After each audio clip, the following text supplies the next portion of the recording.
डरावनी जगह लग रही है।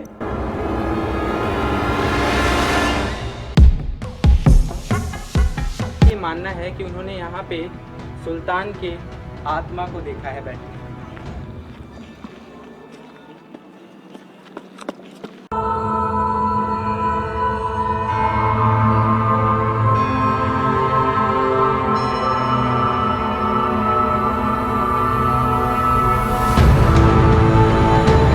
ओए मेरा बैग लेके भाग रहा है।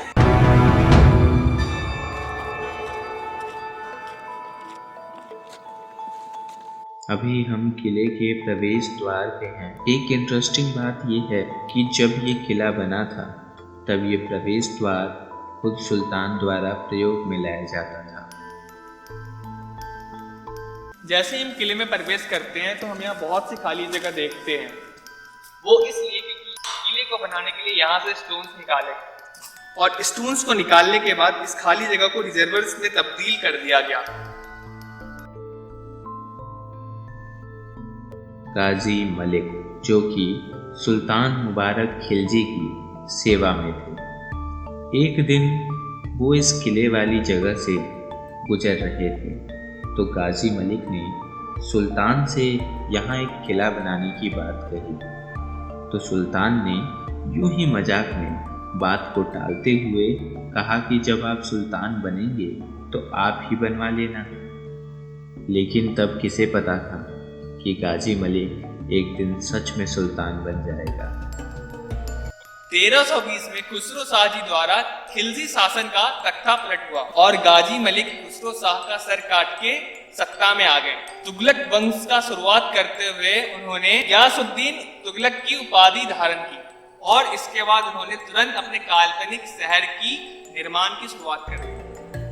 कहा जाता है कि तुगलकाबाद किले का निर्माण 4 साल के संक्षिप्त समय में ही पूरा हो गया था, जो कि 1321 से 1325 तक का समय है।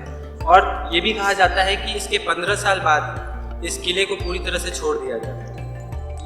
और जहां तक बात इस किले की है तो इसकी दीवार विशाल पत्थर से बनी है जो कि 15 से 30 मीटर ऊंची है, करीब 6.5 किलोमीटर के दायरे में फैला हुआ है। किले को बनाने के पीछे मकसद ये है कि जो मंगोल लुटेरे थे उनसे बचाने के लिए इस किले का निर्माण किया गया। लेकिन अगर आज के समय की बात करें तो इस किले के शाही निवास और सार्वजनिक स्थान के साथ साथ इस किले का दक्षिणी हिस्सा अभी भी खड़ा है और बाकी हिस्सा खंडहर में परिवर्तित हो चुका है। अब ऐसा होने के पीछे कई कारण हो सकते हैं। इस किले से जुड़ी हुई सबसे रोमांचक तथ्य ये है कि कहा जाता है कि एक सूफी संत निजामुद्दीन औलिया ने तुगलकाबाद को एक श्राप दिया था और वही श्राप कारण है जो आज इस किले की ये दुर्दशा हो गई है।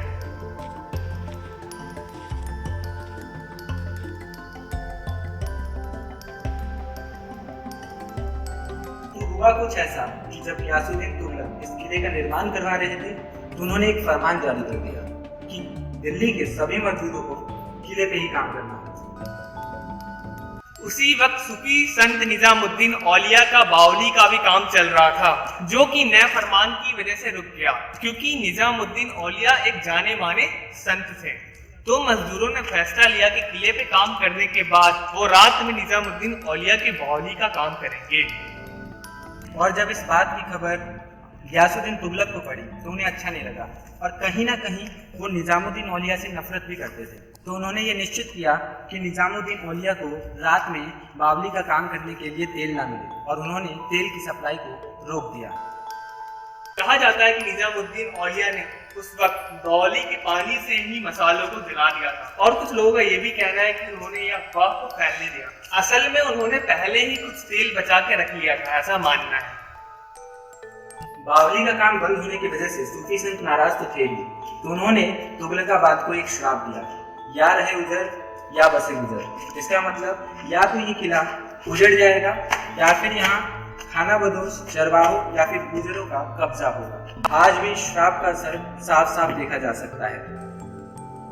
कहा जाता है कि गियासुद्दीन तुगलक उस समय ने बंगाल अभियान पे थे जब उन्हें पता चला कि श्रमिकों ने उनके आदेशों की अवहेलना की है और वो अभी भी सूफी संत के बावली पे काम कर रहे हैं, तो उन्होंने क्रोधित होकर कहा वो वापस आने के बाद सूफी संत औलिया को दंडित करेंगे।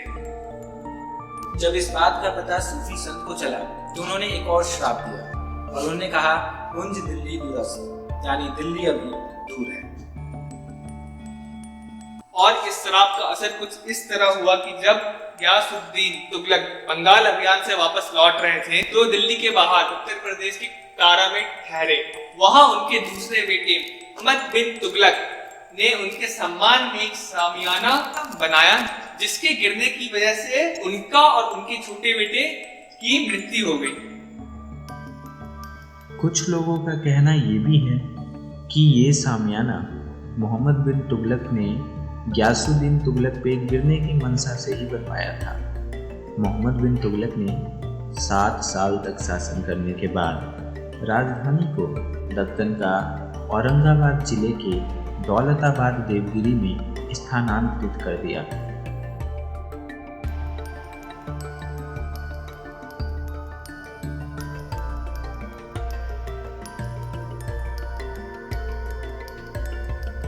दौलताबाद में पानी की किल्लत थी और भी बहुत सारी परेशानियां थी।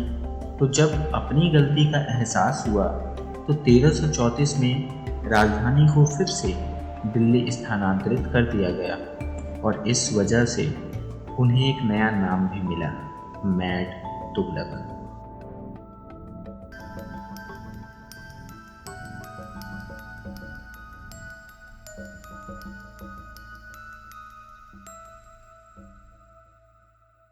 तब उन्होंने एक नए शहर का निर्माण किया जिसका नाम जहांपनाह रखा। मोहम्मद बिन तुगलक तुगलकाबाद किले में इसलिए भी नहीं रहना चाहते थे क्योंकि कहीं ना कहीं उन्हें भी समझ आ गया था कि ये किला शापित हो चुका है या फिर उनके ऊपर पिता की मृत्यु का आरोप था, इसलिए भी वहां रहना पसंद नहीं करते होंगे।